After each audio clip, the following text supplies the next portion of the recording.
If it's time to wake up and smell the coffee, then you better talk to Ambassador Carol Moseley Braun. She's been brewing a new business plan that is percolating with possibilities.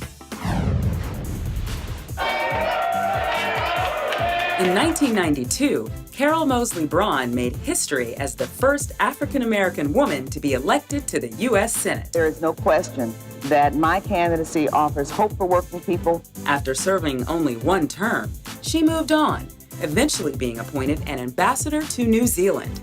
These days, she's returned to her roots. Hello, Carol Moseley Braun here. Okay, you can do that though, right? Blakely will have the answer to that. Over my shoulder in this building behind me, Ambassador Carol Moseley Braun is revolutionizing the organic food movement.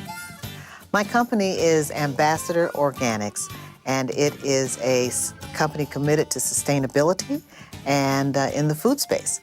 And we have a line of biodynamic organic coffee, teas, spices, and olive oil. Organic means that there are no chemicals on the food. There are no toxic chemicals used to produce whatever it is. I like to say this is my fourth career. I'm an attorney by training, and then I was an elected official, and then I was a diplomat, and now I am an entrepreneur with an organic food company. My family, my mother's family, comes from a farming background, and my great-grandfather in 1870, in that little window after the Civil War when blacks could buy property in the South, bought a spread of 600 acres it was.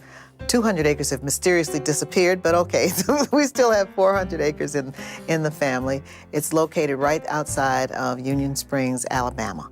And the land is still in the family, and I grew up spending a good deal of time there. I grew up in Chicago, but I spent a good deal of time on the farm with my great-grandmother, who was an herbalist and a midwife, and they were farmers. And so I like to joke with people when I was in the United States Senate working on the farm bill, and the fellows looked at me like, well, what's she doing here? I pointed out, I said, listen, I'm one of the few people in this room who has actually walked behind a plow, so don't get in my face about this.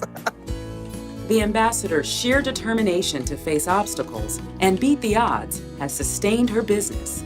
I've had to empty out my little piggy banks and do the best I could to pull together the money to do this, but it has not been easy because, again, the market crashed, and I had to decide to either throw in the towel or keep going. And the little train that could, I think I can, and we just kept on with it, and it looks like it's doing pretty well. Now, there's no additives on here, no pesticides, no nothing, no, not even any sugar. We couldn't do a big, whoop-de-doo advertising campaign to do the marketing and create the consumer interest. So we go and do it the old-fashioned way, person by person. And once people try our products, they generally come back and buy it again. Ooh, this tastes good. Business is different than politics in that in politics, you have to have an appreciation of the policy issues and how things are connected, okay? So big picture is very important. In business, you have to understand big picture, but it really is the details. And he's got the shipment of the tea thing straightened out. It's like taking a kaleidoscope and turning it around. So you have to pay attention and be able to focus very precisely on the details of what you're doing. One of the things the ambassador and others are paying attention to is the lack of accessible, healthy food and grocery stores in many urban neighborhoods. Experts are calling these communities food deserts. I was at the health food store, and it was out in the suburbs. And I was surprised to find that over half of the shoppers there were African American. It kind of surprised me because it wasn't an area where many African Americans lived. And I'm thinking to myself, how did this happen? I think that the answer was because of the food deserts. Black people have to travel to get food, to get healthy food. And because of that, it's more likely that they will travel to these far distances to find the health food stores that have food, that have not just the fruit and vegetables, but have the different products. So they're prepared to travel distances to find it. And I thought that was a commentary, one, on the absence of healthy food alternatives in the inner cities, but also on the extent to which people who get it, who grew up eating greens and knew that those greens didn't have chemicals on them. And you can taste the difference when you taste it. Oh, you can taste it. I'm not a scientist.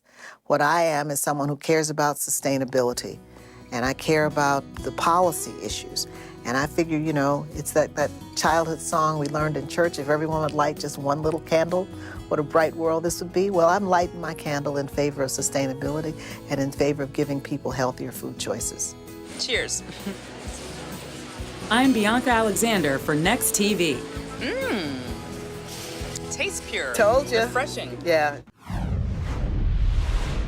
It just goes to show you that looking back and drawing from your past can propel you into your future if you have a plan.